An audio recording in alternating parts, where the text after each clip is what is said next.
A billionaire's mother burst into tears because of a shy waitress's secret.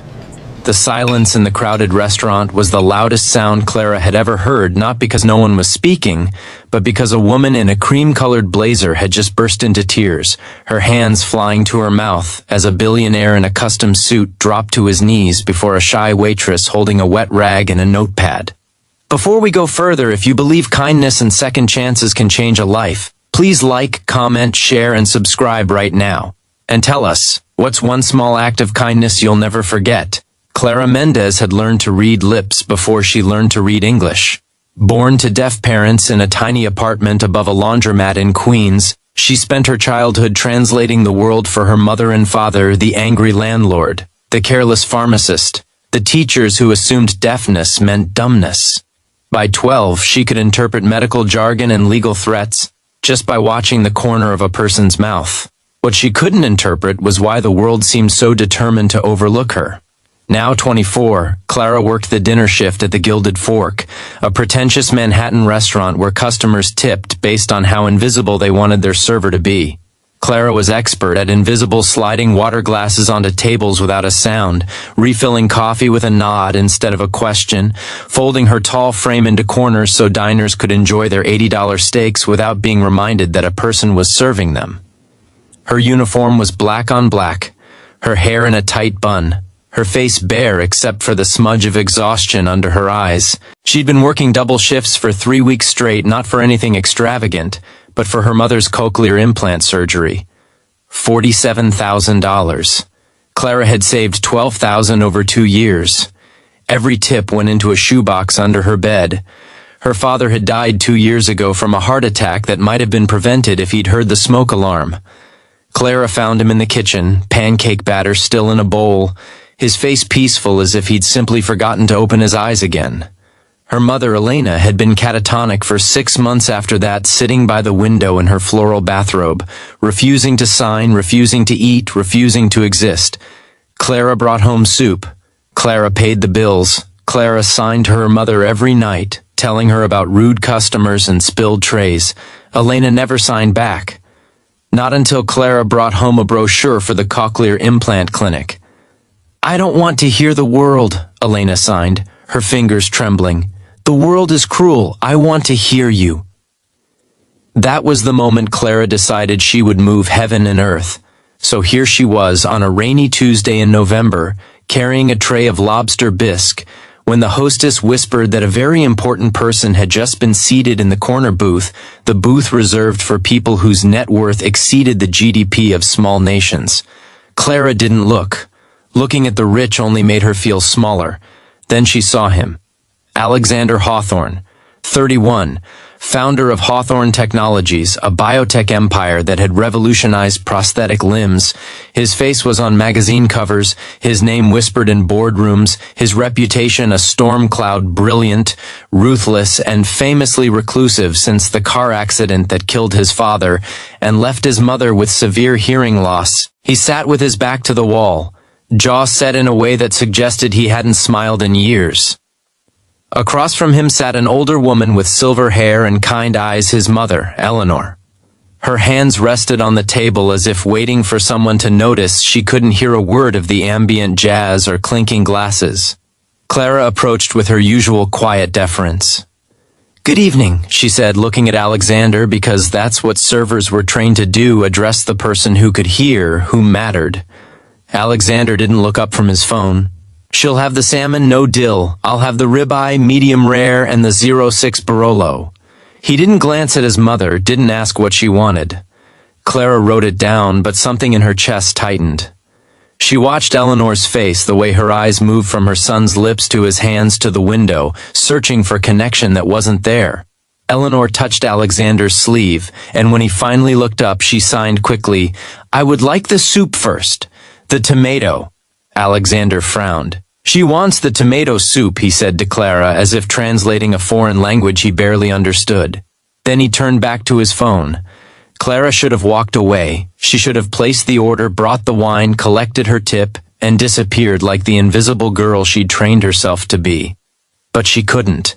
Because Eleanor was watching her son with a loneliness, Clara knew intimately the loneliness of being surrounded by people who could hear and yet feeling completely, utterly alone.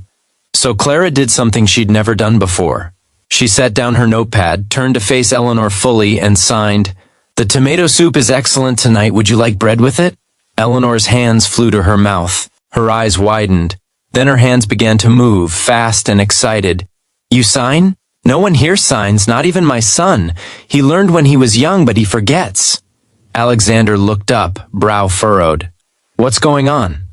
Clara ignored him. She was too focused on Eleanor's joy.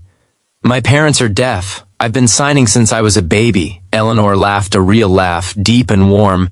"Your parents are lucky. My son stopped signing when his father died. He says my hands remind him of the accident."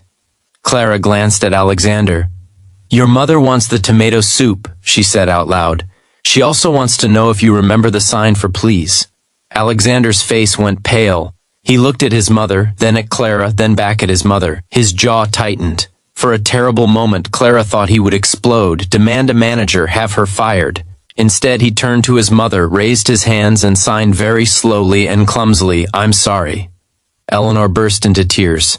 The sound, soft, breathy, almost musical, cut through the restaurant's chatter like a knife. People turned to look. The maitre d' hurried toward the booth. Alexander dropped to his knees on the carpeted floor, his expensive suit crumpling, and he reached for his mother's hands and pressed them to his cheeks.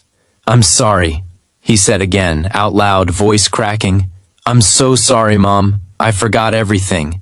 Clara stood there, holding her notepad, watching a billionaire weep into his mother's lap. She should have felt embarrassed. Instead, she felt hope because everyone, no matter how rich or powerful, was just a child who needed their mother to understand them. The manager hurried over and hissed, "What did you do? If he complains, you're fired."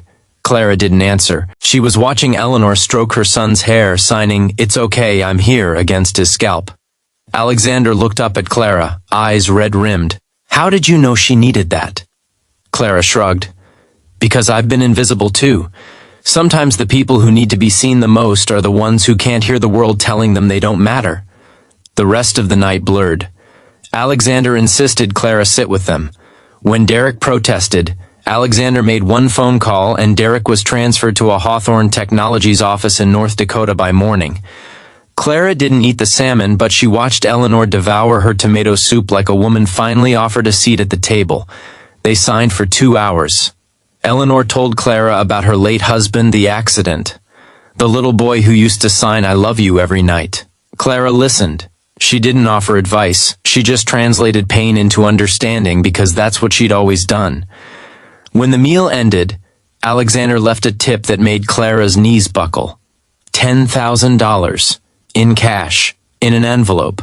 "For the surgery," he said, nodding toward the brochure that had fallen from her apron. "I saw the clinic's name." Clara started to protest. He held up his hand. "It's not charity. You reminded me that my mother is a person, not a problem. You gave me back my family. $10,000 is a bargain." He paused, almost shy. "Would you teach me sign language? I want to talk to my mother without a translator." Clara looked at Eleanor, then at the envelope. "I don't teach for free." Alexander laughed a real laugh, the first in years. "Name your price." $47,000 for my mother's surgery. After that, we'll talk." He didn't even blink. Done. That was the beginning. Over 3 months, they met twice a week at a Brooklyn coffee shop. Alexander showed up in jeans and a hoodie, struggling through the alphabet like a kindergartner. Eleanor corrected his hand shapes with the patience of a woman who'd waited 15 years for her son to speak to her again. Clara watched them and thought of her own mother, of the surgery scheduled for next Thursday, of the shoebox now holding $47,000 plus interest. "Consider it an advance," Alexander had said. "I'm a terrible student." He wasn't terrible. He was relentless practicing during board meetings, sending Clara videos of himself signing the same sentence 50 times, showing up with flashcards and diagrams. Eleanor came to the Gilded Fork every Tuesday for tomato soup, sitting in the corner booth, signing to Clara from across the room. The other servers thought it was strange. Clara thought it was the closest thing to family she'd felt since her father died. Then, 2 days before Elena's surgery, everything fell apart. Clara came home to find her mother on the fire escape, legs dangling over the edge, face wet with tears. The shoebox was open on the kitchen table, money spread out like a fan, and there was a letter from the clinic, a letter Clara had been hiding. The lead surgeon had gone on leave. The surgery was postponed indefinitely. "You lied to me," Elena signed, hands shaking. "You said it was next Thursday." Clara climbed onto the fire escape. "I was going to fix it. How? You're a waitress, Clara. You're not a miracle worker. Your father always promised to fix things, and then he died, and I couldn't even hear the smoke alarm because the world is cruel." She ripped the brochure in half and threw the pieces into the alley. Clara didn't cry. She was too hollow. Her mother was right. She wasn't a miracle worker. She was a shy waitress pretending she could save someone who didn't want to be saved. She called Alexander the next morning. "My mother's surgery was postponed. I need to cancel our session." "What hospital?" "Mount Sinai. I'll be there in an hour." He arrived in 45 minutes, driving himself in a beat-up Honda, Eleanor in the passenger seat. They found Clara sitting on the curb outside her apartment, staring at the broken pieces of the brochure. Eleanor knelt in front of her, took her hands, and signed, "I know someone. The best cochlear implant surgeon in the world. He's a friend of my late husband. He owes me a favor." Alexander nodded. "Dr. Hamid, chief of otolaryngology at Johns Hopkins. He's eccentric, but he's the best." "He's also impossible to schedule," Eleanor signed, eyes sparkling.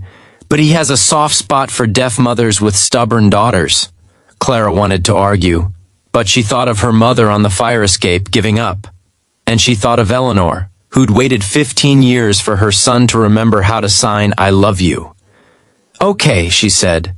Dr. Hamid arrived 3 days later, a small, energetic man with a gray beard and the bedside manner of an enthusiastic puppy. He examined Elena's audiograms and declared he could perform the surgery the next morning if Clara could convince her mother to go through with it.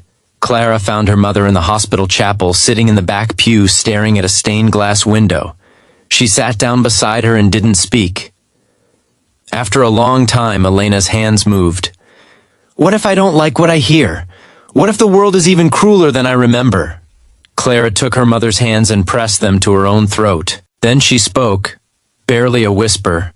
"Mom, I love you." Elena's eyes widened. She couldn't hear the words, but she felt the vibration against her fingertips, the gentle hum of a daughter speaking to her mother for the first time in 24 years.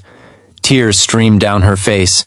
She pulled Clara into a hug so tight her ribs creaked. "Okay, I'll do it. I want to hear you." The surgery took 6 hours. Clara paced the waiting room until her legs ached. Alexander sat with her, not talking, just present. Eleanor brought coffee and sandwiches. At 4:37 p.m., Dr. Hamid emerged with a smile. "The procedure was a success. We'll activate the implant in 4 weeks. She will hear." Clara collapsed into a chair and cried not silent tears, but great heaving sobs. Alexander knelt beside her and put his hand on her back. Eleanor signed from across the room, "You did this. You saved her." Clara shook her head.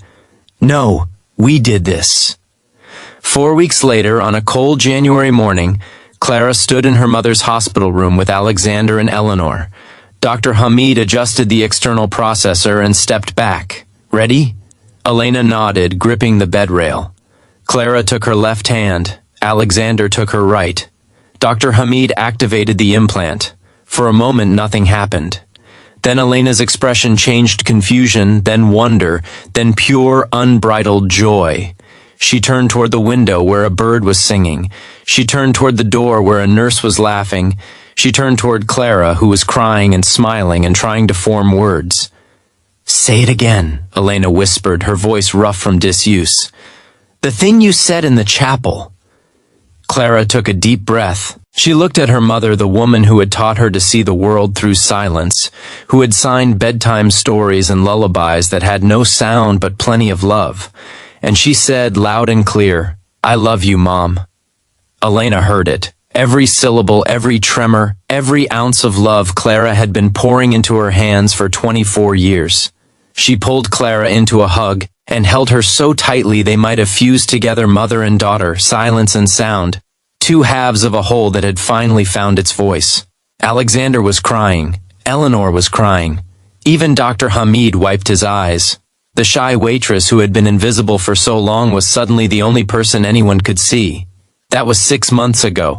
Clara still works at the Gilded Fork, but she's not invisible anymore. She teaches sign language classes in the back room on Wednesday nights, and Alexander Hawthorne is her most dedicated student. Eleanor comes to every class. And Elena walks through the world with her head up, her ears open to the sounds she missed for so long: the rain on the fire escape, the sizzle of pancake batter, her daughter's voice saying "I love you" in 1,000 different ways. One night after class, Alexander walked Clara to the subway. It was raining, and he held an umbrella over both of them, even though he was getting soaked. "Why did you sign to my mother that night? You could have lost everything." Clara thought about her father, who died because he couldn't hear the smoke alarm. She thought about her mother, who gave up on the world because the world gave up on her. She thought about Eleanor sitting alone in a crowded restaurant, completely and utterly alone. "Because silence is the loudest cry for help," she said. "And someone taught me that the people who need to be seen the most are the ones who can't hear the world telling them they don't matter." Alexander smiled a real smile, the kind that reached his eyes. "You're not invisible anymore, Clara." "I know, I never was. I was just waiting for someone to look." He looked, and so did everyone else in that restaurant on that rainy Tuesday in November, when a shy waitress signed 3 words to a billionaire's deaf mother and changed everything. If this story touched your heart, please like, comment, share, and subscribe right now. Your engagement helps us share more stories about kindness, second chances, and the quiet heroes among us. Before you go, comment the word silence if you believe that sometimes the most powerful voices are the ones that never speak a word. And remember, the next time you see someone who seems invisible, don't look away. Look closer. You might just change a life.